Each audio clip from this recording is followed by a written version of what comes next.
Hey, good morning and welcome to Breakthrough Walls. I am Ken Walls and I'm your host.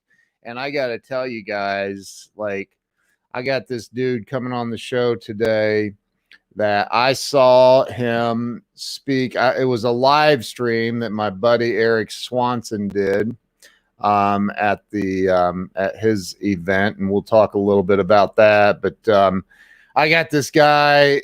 I saw him speak, and I was like, man, this dude just lit up the stage. And so I had to have him on the show. So I want to welcome my new buddy, Tucker Beardon, to the show. Tucker, welcome, Howdy. man. Hey, man, thank you so much for having me on the show, Ken. It truly is a blessing. By the way, that intro video is amazing. It's Wait going to till be one of you the see my best I've new ever seen. Wait till you see my new one coming out, and probably tomorrow, man. It's amazing. Hey, Nazira's on the show tomorrow. Nazira, good to see you. Howdy, So, howdy. now you sound like you may have a Canadian accent. Yeah. Eric Swanson calls it Arkansonian. I believe. Arkansonian, yeah. Yeah. So Tucker, I created this show a couple years ago to give back to the world, to help people get unstuck. We all get stuck in life, and man, especially right now, we get really, really stuck right now. There's a lot of people suffering. So I think that by hearing other people's stories, we have a tendency of growing. You know what I mean? So why don't we start with you telling everybody where you were born and raised? All right. Well, I was born in a little place called Dumas, Arkansas. I wasn't raised there. I was raised on the side of the Arkansas River. A little place. It's 52 miles from the closest town and hard to find on Google. Wow. Yeah. Wow. Yeah. So it's on the side. It's just a little spot on the side of the Arkansas River. It's in the middle of nowhere, and I mean that was home. And then I ended up going to school in a little place called Star City, Arkansas. Probably a population of, I don't know, 2,000, 3,000 people. Not really sure. It's a lot bigger now, but it wasn't then. Wow. So yeah, that's about it. I think that. We went down. My wife has family in Little Rock. He's one of the largest commercial real estate people in the country out of Little Rock, and somebody in her family, I don't remember all the details, but somebody got married, and we went west of Little Rock about, I don't know, forever. And we were in the middle of nowhere on a farm is where they got married. And it was a gorgeous, beautiful setting, but it was hot, man. It was hotter than the hinges of hell. And I'll never forget, I was wearing a sport coat, and her cousin walked up to me, and I had sweat dripping off of me. I was just drenched in sweat. And he goes, "Why are you wearing that sport coat, man? You're not in the wedding." And I said, "Hallelujah, man." I took that thing off.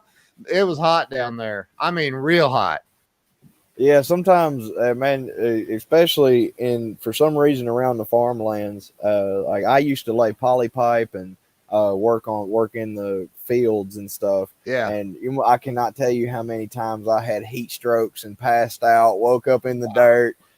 Just like, I mean, it because it don't just get hot, it gets humid.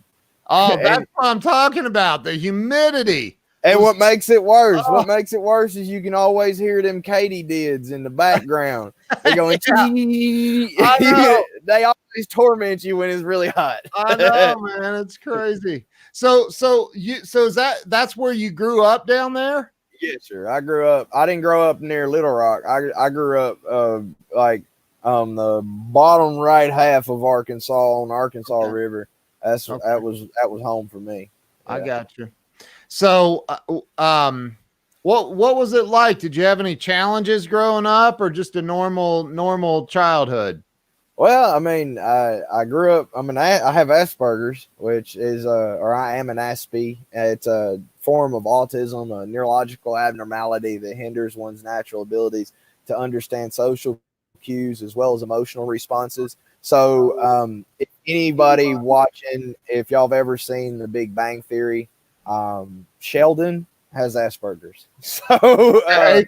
you have a little bit of a preconceived notion as to what it is and what you can expect out of people. What's up, Joshua? Joshua Colella's on here. Y'all have got to check him out. That man is amazing.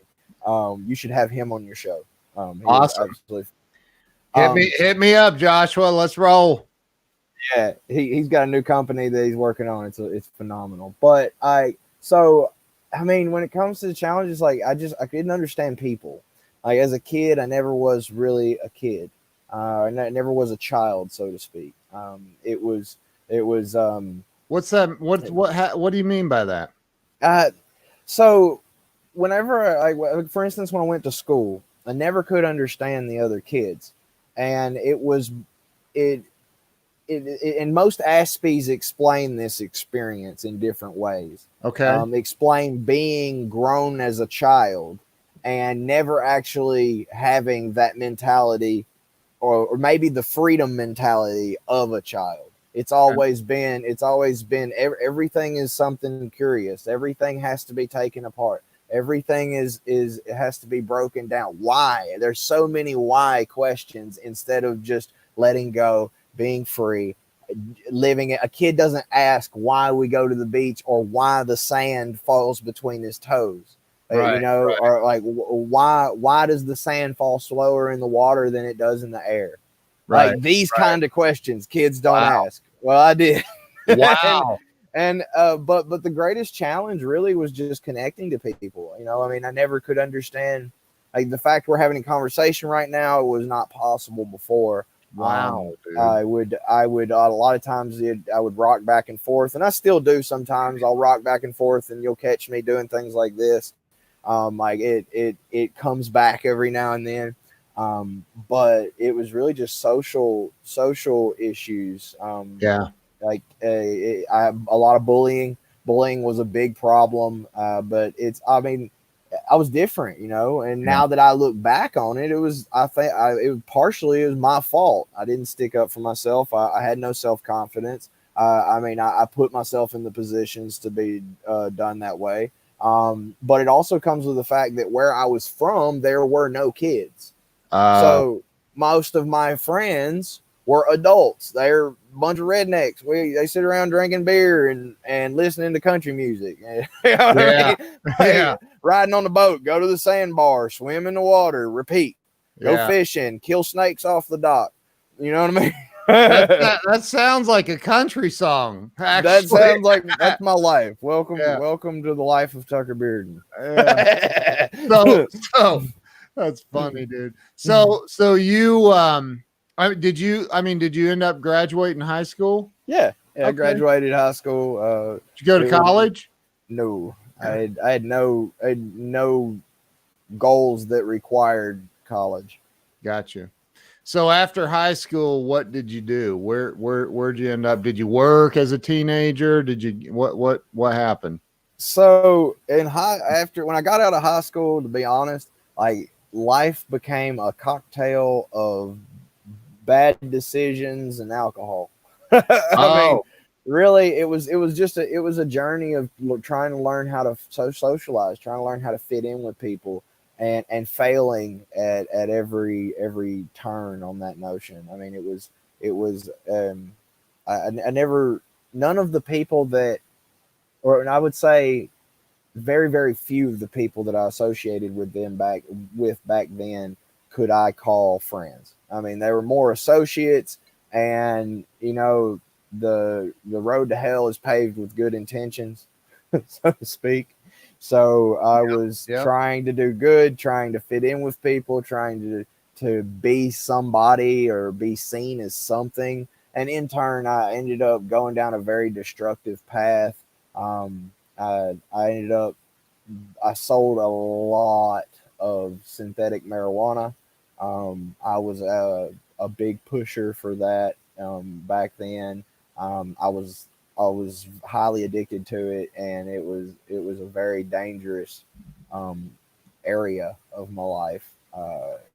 Did you say synthetic marijuana? Synthetic marijuana. What is that? It's we were taking certain things, grinding them up that you currently you smoke it would not do anything for you, and then we were spraying them down with chemicals that we were getting off of the dark web, and we were selling. Yeah, it was really, really bad. It was a horrible experience, but I learned a lot from it. You know, it was like a lot of people heard of K2, which is where it started. There was K2, there was Mean Green, the Devil's Head, these different things. And I saw people really, like, I wasn't thinking about the damage I was doing to someone. I just saw, like, okay, when I make this stuff, people like me. And then I realized I make money, a lot of money, for making this stuff. Right. And the more money I have, the more people like me. So it was a rabbit hole. All right. And I was just gone. And it was a bad thing. I'm glad I got shut down. I'm glad everything stopped. It was because that was did law enforcement end up? No. It was completely legal. I wasn't breaking any laws. Gotcha. But, like, I mean, my product was called Hell's Brew. And at one point, we were even like, we went to different head shops and we were fixing to go mass to the market. We were going to have our own package, our own little packages and stuff, and have them go out and sell it across the country. But then the government stepped in and was like, hey, this is not okay. We got to shut this down. And thankfully we did. Once they said this is illegal, we pulled the plug. Wow.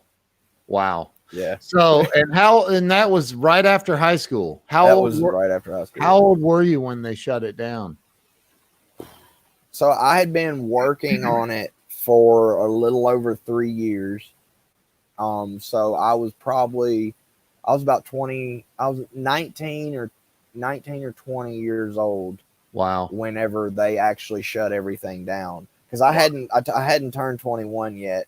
Because I specifically remember that still having to send other people to get alcohol. Wow. So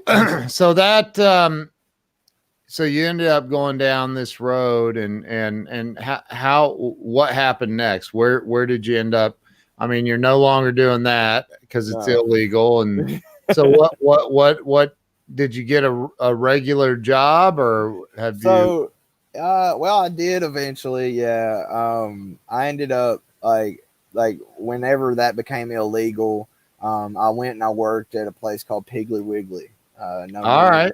Yeah. A lot of folks have never heard of Piggly Wiggly. It's one of them more down home grocery stores.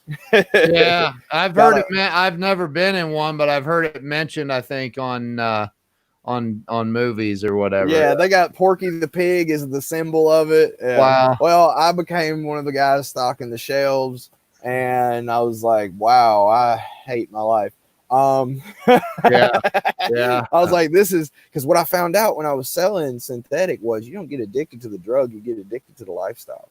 Right. And that was the problem, is like I got addicted to that area of things, just like having friends, influence, so to speak. But yeah, anyway, I worked at Piggly Wiggly, and I was stocking shelves and everything. And then one day, I had a panic attack because people were like flooding into the store. It was an overwhelming experience. I went into what's called sensory overload, which is something that a lot of people with autism suffer with. And the lady that I was bagging groceries for, like, as I'm like I'm like on the ground panicking, everything went quiet, and all I could hear was her saying, "Why would y'all have a retard working for you? What's wrong?" Oh my God! And then this is in Arkansas. Yes. Okay. Yeah. So this was in Star City, Arkansas. Okay. So then the woman who runs the store, where runs it. She was the manager, and she was not very nice to begin with. But she, like a few hours later, after I'd settled down and everything, I was sitting in the cooler room or the back of the place or whatever, and she walked up with a write-up slip and told me to sign it. And I was like, "Oh, what is this?" And on it, it said that I was disruptive and incapable of working around others.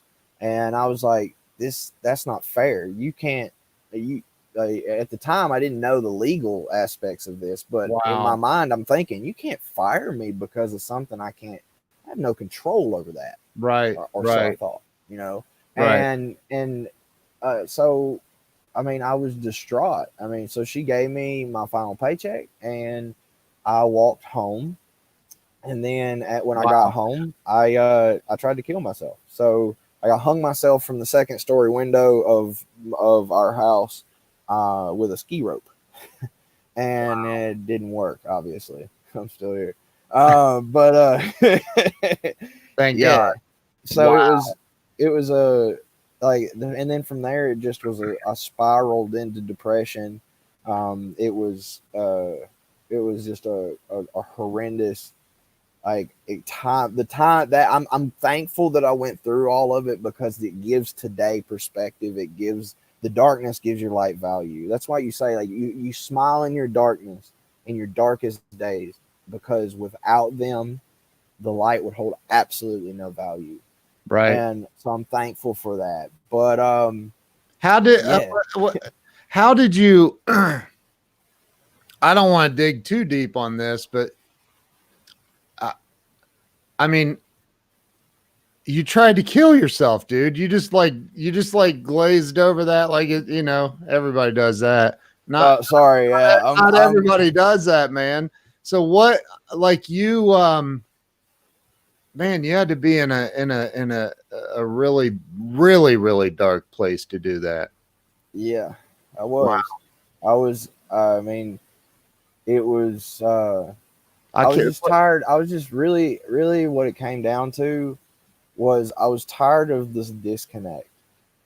Like, I was just sick and tired of having no connection to people. Mm, It was like, it's like, imagine for a moment that you're a computer, and you're brought to life into a world of people, and yeah. you're told to feel. How do you program a computer to feel? Right. That's the way it feels being an Aspie. Wow. Is what do you? I remember when my Aunt Teresa, she got me a vehicle for the first time.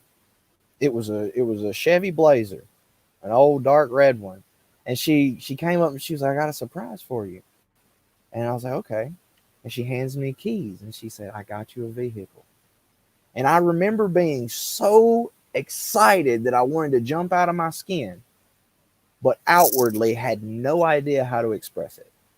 Wow. And I remember I'll never forget the look on her face when she looked at me and a tear welled up in her eye. And she said, "I thought you would be happy.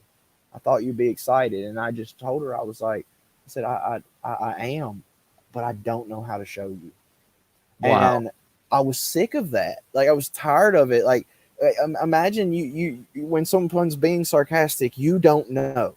When someone's being hateful to you and they're being rude, you don't even realize it. You just take it as another statement. And the Wow. other people are laughing at you because you didn't, you're the only one in the room that didn't get that you were the butt of the joke. Wow. And I was just fed up with it. I mean, like, Yeah. every single person that you call a friend ends up turning on you. Every single person that you think loves you ends up turning their back on you, or so you believe them to be. See, Yeah. Yeah. there's those illusions, Yeah. perception, but I was sick of it. I mean, honestly, dying had to hurt less than living at that point. I Wow, mean, and man. that was the way that I was. That's where I was. So I Did like, I hope. and I don't know if you know this or not, but did the Piggly Wiggly, I'll be nice. Did the Piggly Wiggly manager, which I can't even believe I'm calling her that, Did she end up losing her job eventually, or do you She know? still works there to this day. Come on, man. I've went back to this store, and she still works there. Oh my Lord, have mercy. Wow. And I actually thanked her. I've approached her since then, and I'm sure she took it with a grain of salt, but I thank the woman. I told her, I was like, I don't remember her name, but I Probably told her. starts with a B. Does it end with a little bit of an itch? Maybe. Maybe. But no, but I approached her and I told her, I was like, hey, I just wanted to say thank you. I don't know if you remember me, but you fired me many years ago for having a panic attack while working here, and I just want you to know that you set me free. I was like, dude, I just got chills all over my body. And she didn't. I don't think she thought anything of it. I don't think she even remembered me, honestly. But, really? But yeah, she didn't really have anything. She was like, I was like, oh, okay. That was the only reaction I got. She didn't say anything. Wow. But yeah. So you tried to hang yourself from second story window, you said? Yeah, so I took the ski rope, the ski ropes. Yeah. They have the handle on it. Yeah. So I took the handle and I wrapped it, I put it under a couch in front of the window, and then pulled it around and put the string through it, and so that the couch was the hook. And I just I eased out the window and jumped, and it didn't work. I woke up on the ground. A ski rope broke. Tell me how that happens. That's called God. Yeah, that's what some people have said. Man, so wow, dude. So you said you sunk into a deep depression after that? Yeah. Were you like, couldn't even kill myself, right? That's actually something that crossed my mind. I was like, dang, dude, you suck so bad. You can't even kill yourself. And to think you wanted to go into the military and do this. Like, how do you it was bad. Yeah, I did. I went into a really deep depression, and then there was I actually attempted to kill myself on 4 different occasions. Oh my Lord. 3 of which I've shared from stage. No, 2 of which I've shared from stage. And the other 2 I don't really talk about. But the second attempt was a little bit, a few months down the line. I mean, the depression was getting really, really bad, and I caught myself like trying in such a desperate attempt to make friends that I was put myself in embarrassing situations. I would basically belittle my own self. I would put myself in situations where you're not gonna win. It's not gonna turn out good. Yeah. And I would do stupid things, and sorry, it's hard to talk about it. But anyway, I got invited to a party, and I didn't get invited to parties. So it was a big deal for me. I got really excited, and I thought maybe, okay, this is it. This is my getting out of this slump moment. All right. And I put on my best clothes, and they came and picked me up, and we went to this I believe the man's name was Ryan Thrower. I don't remember. But we went to a party, and like when we got there, like they handed me alcohol. I don't normally drink. I didn't, like, I tried. Like, I was one of them guys, like, I drank for a little while and then I quit. I drank for a little while and then I quit. And now I don't drink at all. Thanks to Eric Swanson. he suggested that. But anyway, I drank a little bit trying to socialize. And then I remember the guys that had brought me there, they came up to me and they said, would you like to go see our new deer stand? And I was like, yeah. I mean, at the time I was a very avid hunter. It was something that it was like in my blood. It's how I was raised. I got really excited. So we go out into the woods, and after we're walking for like 20, 30 minutes. I mean, I have no idea how far out we had went. It was a long ways. And then all of a sudden I felt a pop on the base of my skull. And I was, as I was teetering on the brink of consciousness, I I came to, and his friends were holding me by my arms and legs and dousing me with gasoline. They even tried to Uh, make me. They tried to make me drink it, which didn't work. Um, wow. but then when they let me go, uh, they had, those bundles of Roman candles. They're about Yeah. that big around. Each one of them had several packages of them in their jackets, and they pulled them out and basically informed me that my fate was at the duration of a fuse. I mean, and he's told me to run, so I did, and I ran and ran and ran and ran and ran, and all I could, like, I just remember him like screaming, "You gonna burn, retard! You're gonna burn!" And it was like Wow. I had this strange experience where all of a sudden the fear was gone, and there was almost a bliss for a moment. And then right after that, this thought crossed my mind. I wish one of these fireballs would hit me. Wow. Because, to me, in that moment, being burned alive couldn't have possibly hurt as much as knowing there wasn't a single person in this world you could call your friend. And and it puts a whole nother perspective on that term "light a fire under your butt," doesn't it? Wow. People say, like, because I remember I ran until Wow. the sun came up, and I mean, it was probably about 1 o'clock in the morning whenever we went out in the woods, and I remember I ran and I ran and I ran until I saw the sun creeping up, and I don't know when I lost them. I don't know when I got away. I don't remember losing them. I just was running and going and Wow, going man. and going, and it's funny. People, like, if you were to put me in a normal situation and tell me to run, I'm gonna make it 30 yards and then die. Like, that's you know what I mean. I don't run. I can run it. I don't run very well. For long distances. But in that moment, and this is a lesson to be learned. When you put purpose behind something, suddenly you're capable of doing things that weren't possible before. Right. See, I didn't want to be burned alive. That was my purpose. Now suddenly I can run and there's no limit. And I discovered while running through that valley, and that is that your purpose will be found within your darkest hours. And within Wow. your purpose you'll find strength beyond measure.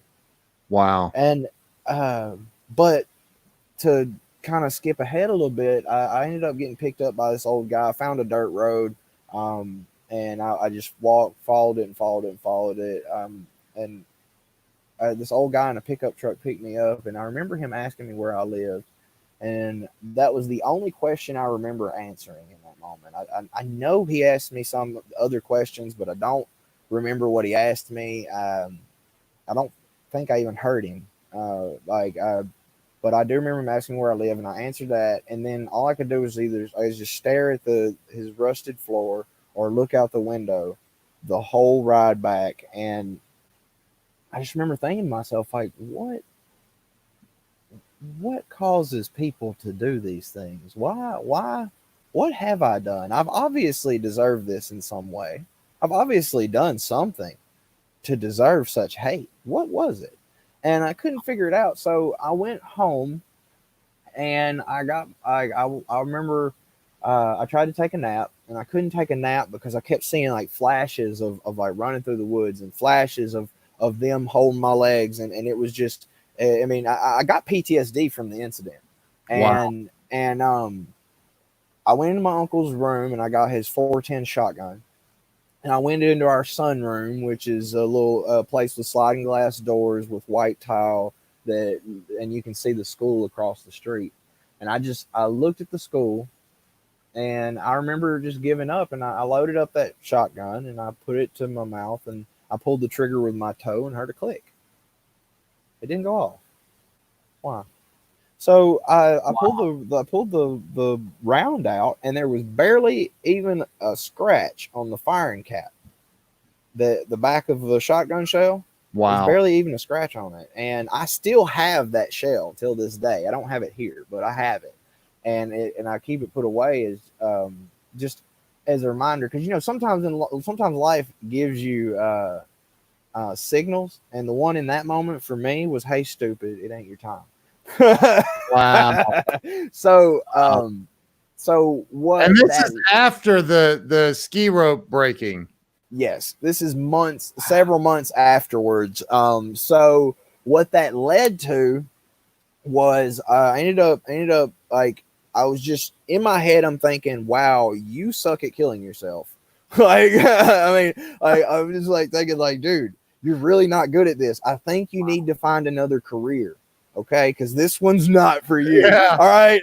So I ended up leaving, and I went to a place called Cane Creek. Now, Cane Creek is a place near Star City that all the locals know about, where a family of bald eagles lives.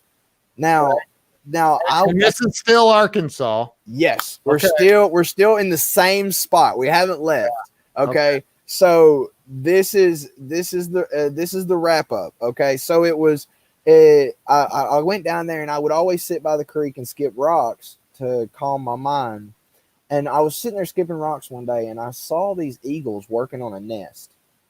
And they would bring these little branches, and they would weave them. One would bring it, and the other one would perfectly weave it into its position. And they were building this huge, massive nest. And something clicked in that moment.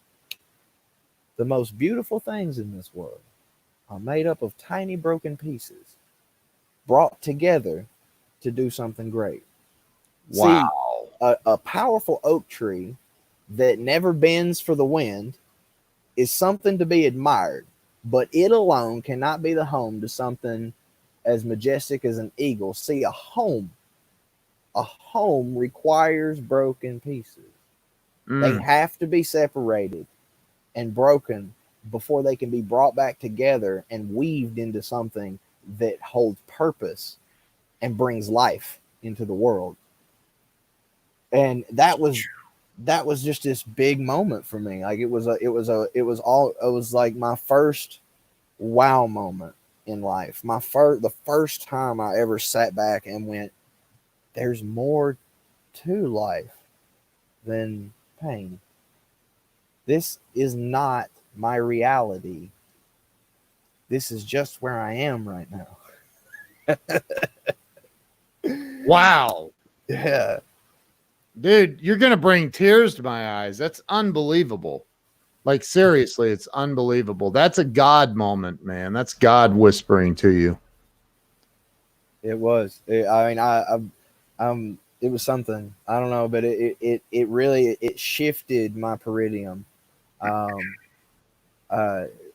It's and if you think about it, all of your viewers know this to be true.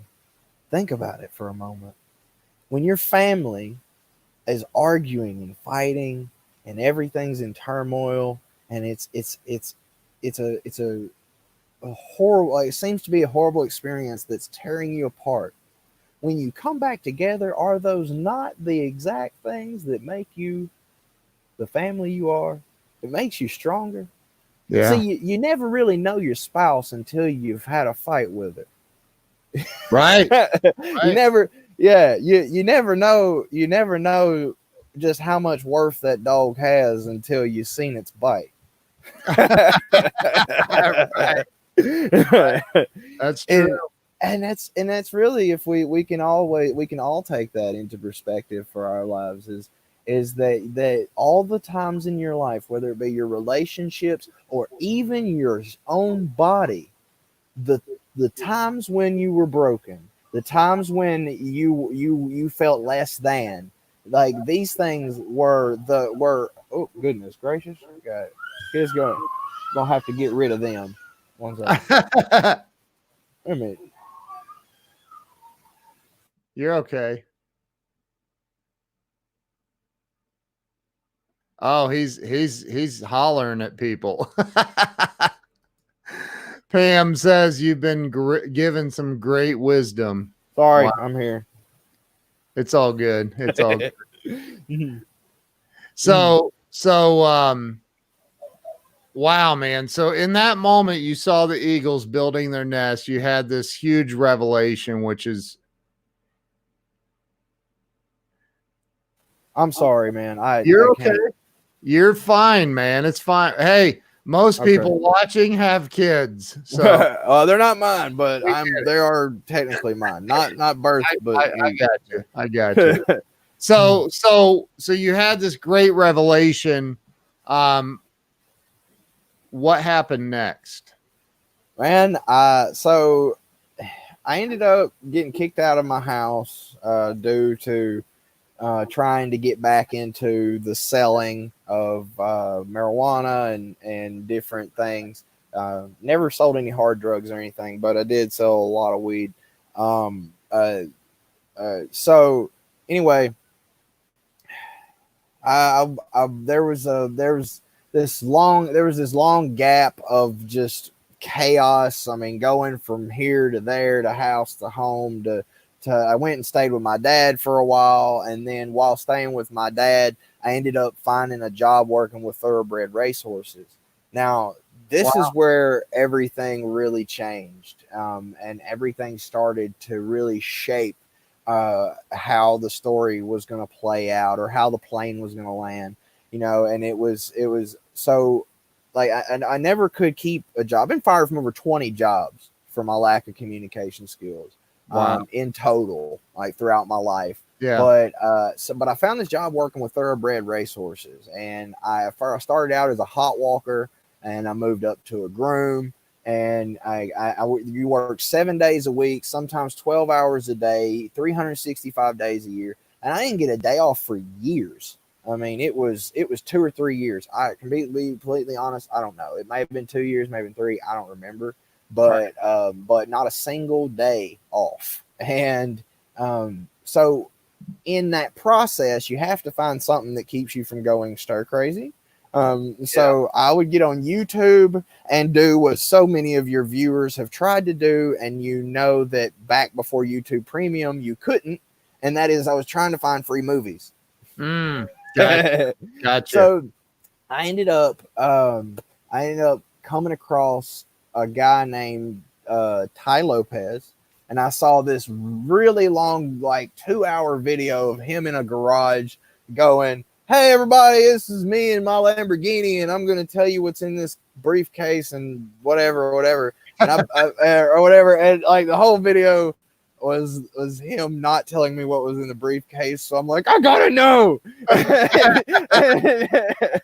So like I go to YouTube, and I ended up finding TED Talks, which really, really got me. So I saw the first TED Talk that I watched was "Start with Why" by Simon Sinek. Yep, great TED Talk. Great talk. Yeah. And I had never seen a public speaker before. Not once in my life had I ever heard of public speaking. I didn't have a clue what it was. I mean, never once did I think about Martin Luther King standing in front of people as public speaking. Right. Like, it was so, but then all of a sudden, just like, I know it sounds cheesy, but I felt a fire light within the catacombs of my spirit. Like, I was just like, it engulfed me. And I just, like, I felt this energy just pulsate from the top of my head. And I was like, oh my God, that's what I'm supposed to do. That's it. But then at the same time, I'm an Aspie. I'm defined as someone with social inabilities.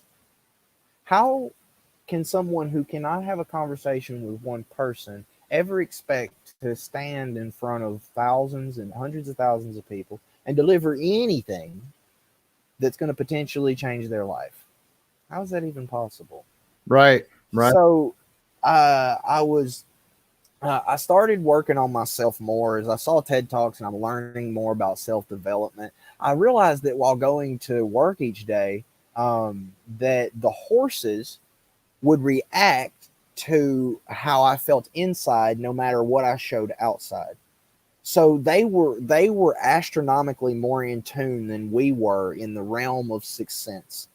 So if I was depressed on the inside or angry on the inside, even though if I was putting on a smile and working, the horses wouldn't cooperate. They would nudge you around. They would bully you, step on your feet. They wouldn't act right. But whenever you felt right on the inside and you were exerting this energy of whatever you want to call it, positivity, happiness, whatever it was, I don't thoroughly understand it, but something was letting out. They would do what they were told. They were sweet, they were gentle, they would, like, whenever if you ride them, they calm down and they listen to your commands, and everything seems to go like butter. And as soon as you change that and you flip that switch, even if it's only on the inside, the horse knows. And I feel like that's where the term horse sense comes from, because they sense things that we don't. Yeah. And so I was getting further into self-development, and then I came across a quote by Zig Ziglar.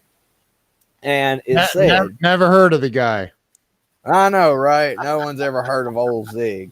So it said, you can have anything in this world you want if you're only willing to help enough other people get what they want. Yep. And some people even say I sound like him. But it's caused a shift in my paradigm. And I started asking myself, well, why do you deserve what it is you want? I mean, why do you deserve to speak on stage in front of all these people? What contribution have you made to the world to make you worth listening to? And I really pondered back and forth in my mind, just like, what is it? What can I do? What's the answer to this? Like, where can I go? This is while you're working with the horses. Yes. Wow. This is all working with the horses every day when I got off. As I'm walking horses or grooming horses, I'm listening to TED Talks. And this is in Arkansas? To seminars, just like no. This is after. I'm sorry, I skipped this. So this is once I was in Kentucky. Oh, I moved with the horses. That's how I got away from how me and my dad had no longer lived together. My bad. I mixed that up. So yeah, I got the job with the horses. And, yeah. And then when you work with race horses, you travel with the horses. Gotcha. Okay. Around the country. Gotcha. So anyway, like I really started asking myself, like, what is it that I have to do to overcome this life-threatening anxiety, and what has to happen? And then when I stopped asking that question and I started asking, what contribution are you making? And that seems cheesy and kind of wishy-washy, but it's not. See, you will not receive in this world what you deserve, ever. You will only receive in this world that of two things: that of which you give, and that of which you are currently capable of managing. Write that one down. Yep. You will receive in this world an equivalent to that of which you give and that of which you're currently capable of managing. If you can't manage $100, don't think you're going to become a millionaire. If you can't manage 10 people at a job site, don't think you're going to run a company. If you can't keep 1 acre of land mowed, why on earth could you expect to own a farm? So the answer to me, like the answer to all these problems, came in an instant. Pizza. That makes pizza. That was the answer to like all my problems. Perfect sense. It does, doesn't it? Oh, absolutely. Well, that's the gym for the that's for the gym. That's the gym for today. The key to success is pizza. Ladies and gentlemen, you have a good night. Yeah, right. Wow. All right. So I know some of y'all are wondering, like, was it pepperoni or sausage? No, actually, it was Little Caesars. So so I ended up, I had a bicycle, a bungee cord, and I was making about $179 a week. At this time, it was you work with horses because you love them, not because it pays. Okay. So I ended up taking $50. Um, yeah. Sorry, I was reading the comments. So I ended Yeah, up taking $50 out of that my wife. 179 every week, That's my and I would go to. Oh, okay. yeah. Yeah, she's been very active in the comments. Yep, That's awesome. she has. So Miss Jill, I will definitely have to connect with you. And Katie Myers, Rich Finaldi, everybody, thank you so much for being on here. Nasira, I hope I'm saying that right. Karen, Rick, Lucas, everybody, man, thank y'all so much for joining. By the way, if you're live, do me a favor, drop a hashtag live if you're live, and if you're on the replay, drop a hashtag replay. And that share button wherever it's at, because you don't know who needs to hear this message. Okay. So pizza. Let's get back to that. So pizza was seemed to be like the answer was. So I ended up I took $50 out of each paycheck, and I would go to Little Caesars, and I realized that I could buy 6 $5 hot and ready pizzas every single day with $50 a week. And that's exactly how many pizzas will fit on a bicycle. I don't know how many of y'all have tried this. Wow. But I tried 10 and it doesn't work. Wow. Okay. 6 is where it stops. So you get your bungee cord and you strap it on there and you hold on to it. You put your chin on top of the pizzas and and then I went around town and I found homeless people. And I sat down beside them. I would give them a pizza and then I would say, "Tell me your story, brother. Share some wisdom with me." And then, like as I was doing this, I was learning to communicate through listening versus speaking. So it's a different paradigm. It's a different way of looking at it. Yep. So we were born with one mouth and 2 ears. Yep. So you're supposed to listen twice as much as you speak. Well, I didn't understand that really. So I would listen to these people's stories, and in turn I got more and more comfortable asking questions. And then I realized while getting more comfortable asking questions, I became more comfortable answering them. So it would, and then I would go from talking to them, and then I would go to places like Walmart or the mall, because I don't suffer from it very much anymore. Sometimes it still gets to me, but a fear of open spaces. I don't know what it's called. I don't remember. But like at the mall, it's a very long, large hallway. Yeah. So instead of walking in the center, I would walk next to the wall, like with my shoulder touching the wall or something. And like I would feel this like feeling to want to curl up like that anytime I got into like the middle of the hallway. So I would go to places and purposely walk through the middle. And then after talking to people for a while, I realized that compliments are ways to start conversation, and it's a lot easier to engage with people if you start with a compliment. And then I met this old black guy. He had white curly hair and a big grin, and no, it was not Curtis Lowe. Just so y'all know. Okay. So anyway, I met him. And this is in Kentucky, right? This is yeah. So this is all through a matter of 6 months. Okay. So all this happened. So anyway, I this old black guy, I sat down with him and I gave him the pizza, and he starts eating, and he was like, "Son, can I tell you a story?" I was like, "Absolutely, man. That's why I'm here. Come on, man. Like, hey, lay it on me." Yeah. And he said, there once was a young man a lot like you, and he went to a temple where there were many monks, and he begged them, or a monastery, I'm sorry, and he begged them to train him in the way. And they told him no. Well, finally they agreed.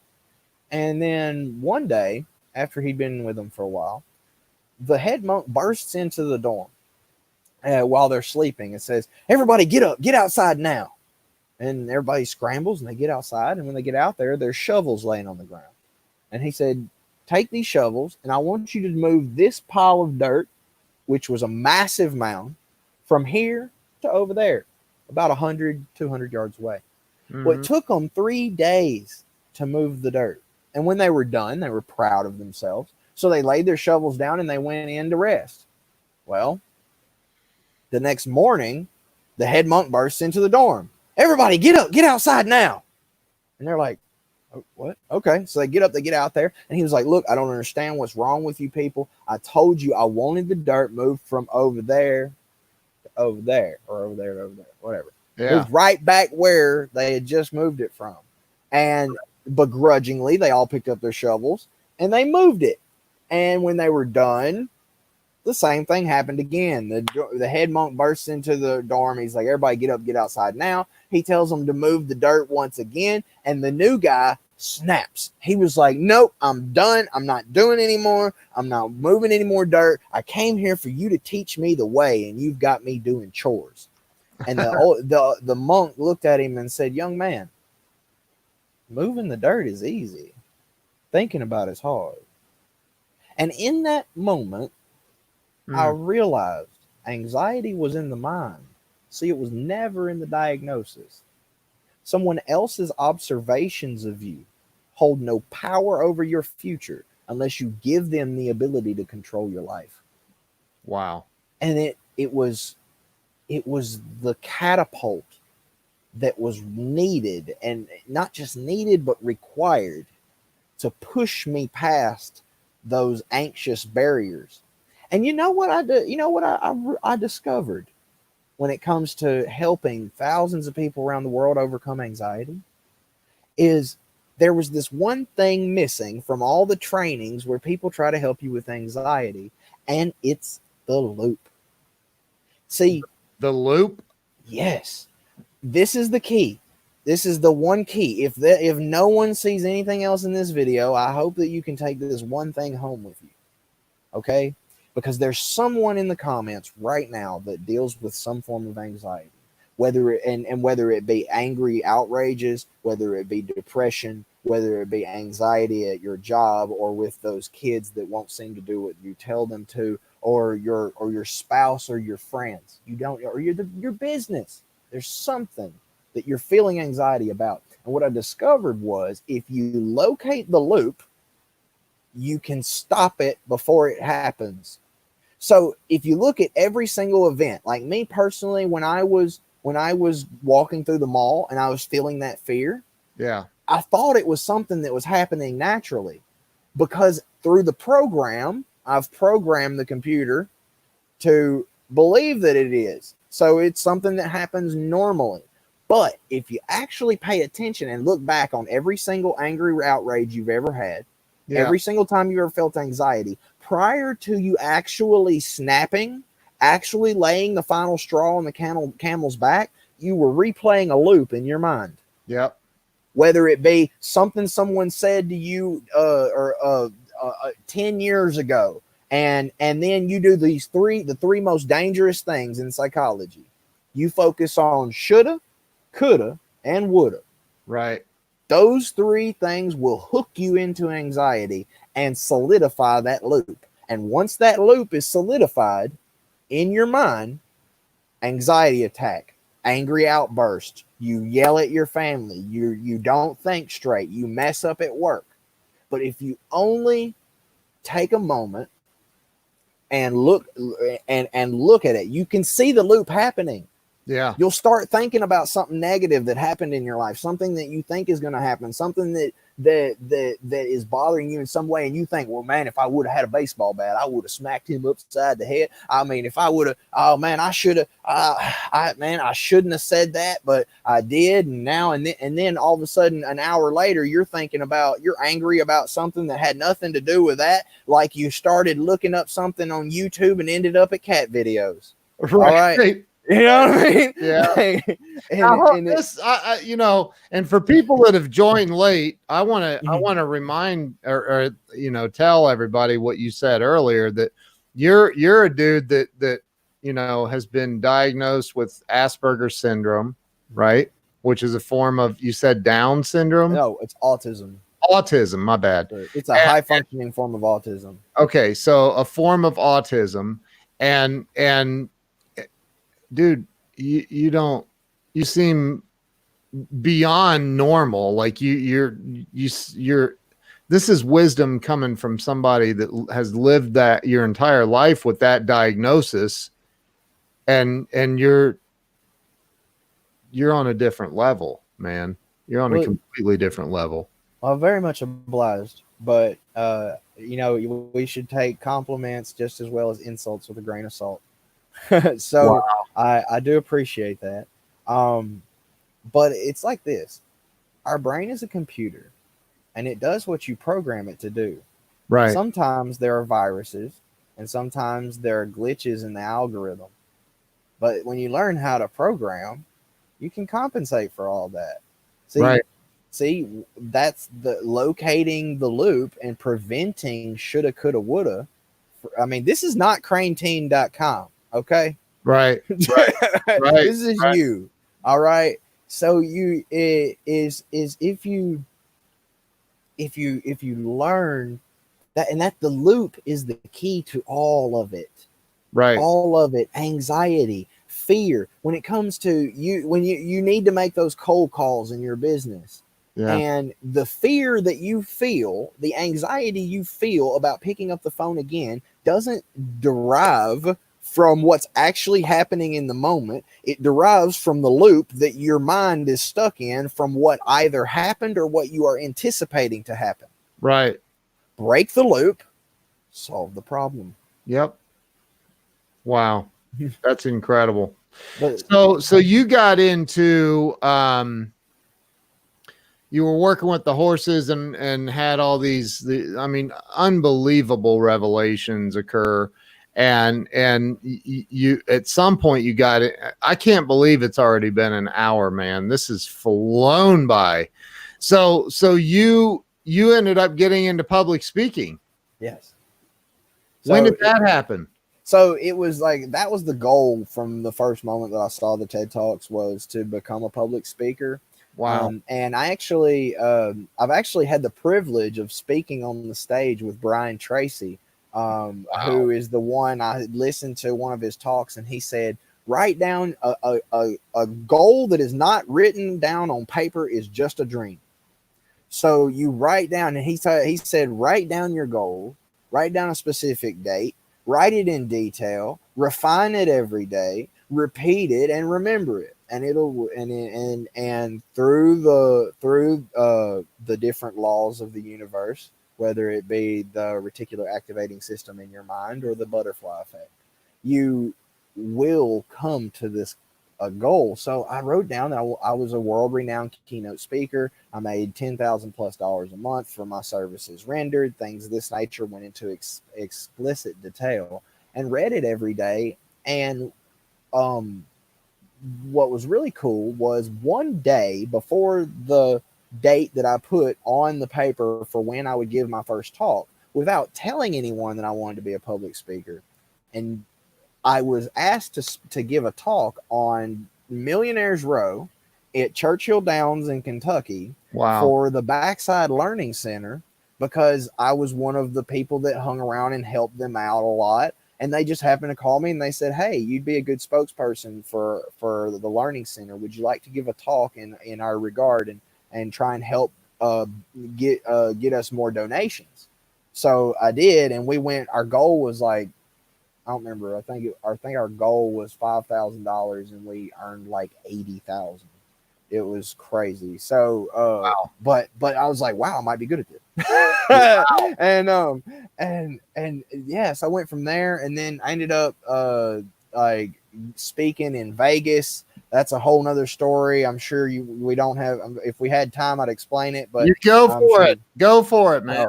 Okay, so we don't have a time limit here. No, I mean, I like to keep it around an hour normally, but we go over. It's good. It's okay. It's my show, and it's the internet, man. We'll do whatever we want.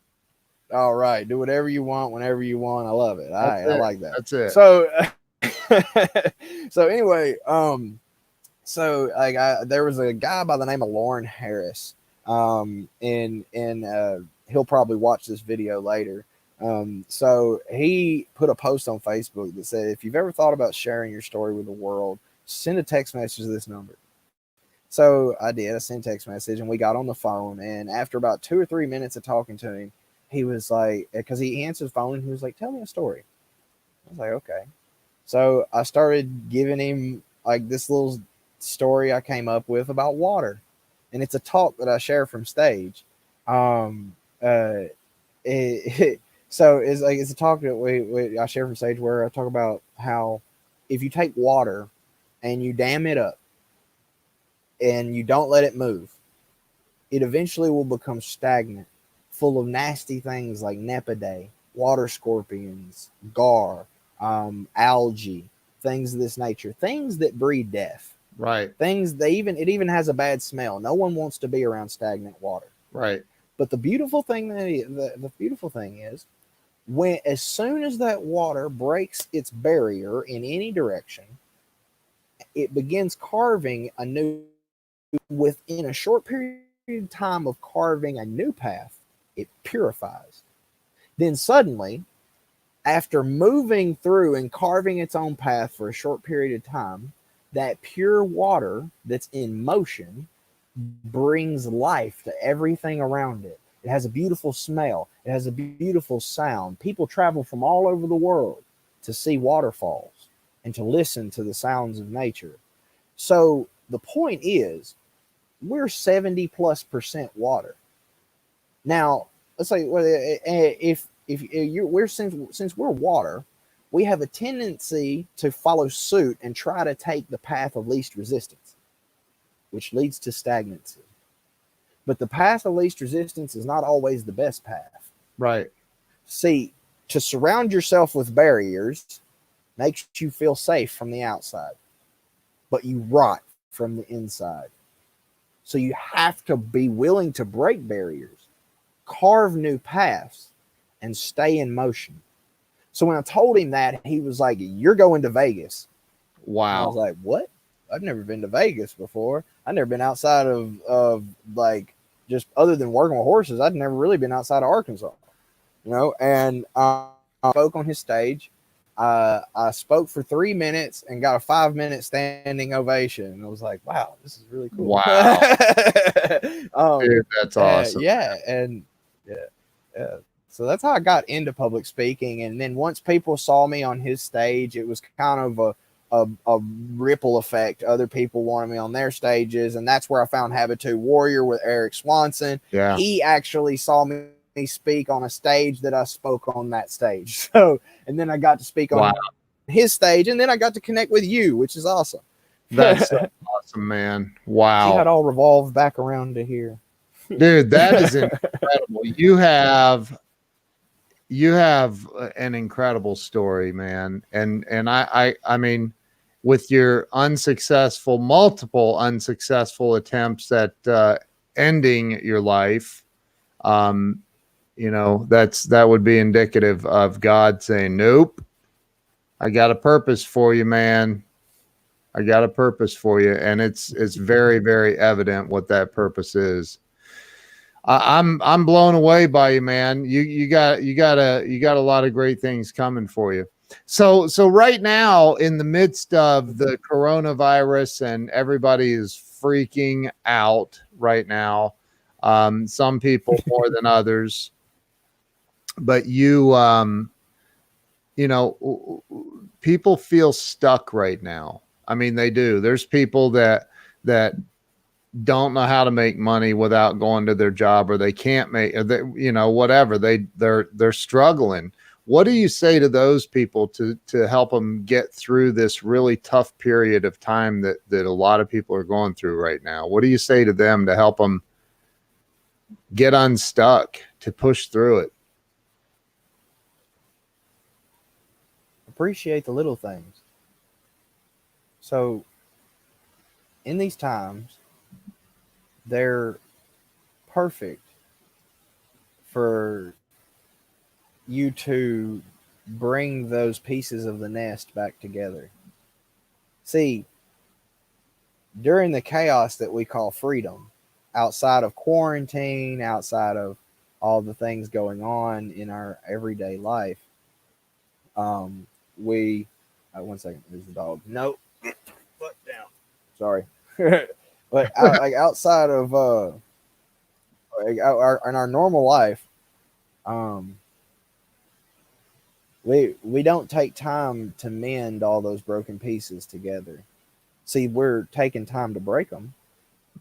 We take time to throw them around and scatter them off, but we don't really take time to put them back together. So now you're in your home. You're in. This is a beautiful opportunity.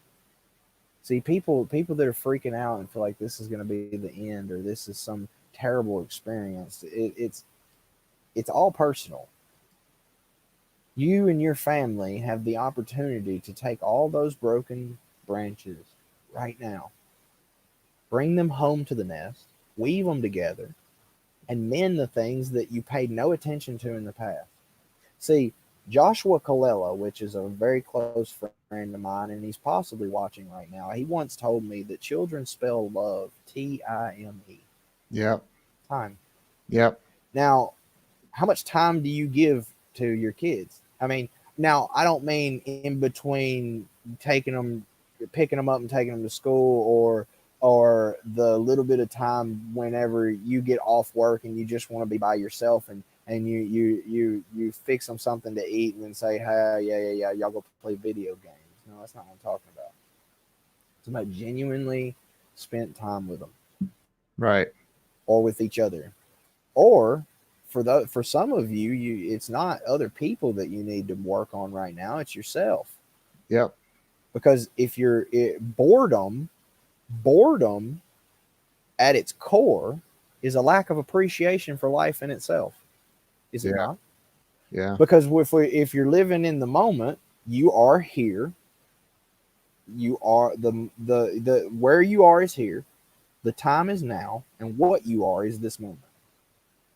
Wow. So for those of you who are struggling right now, financial problems are going to be an issue. If you do need a way of maybe bringing in some extra income, reach out to me. I have a few methods, and I would be happy to share them with you and see what we can do to help you.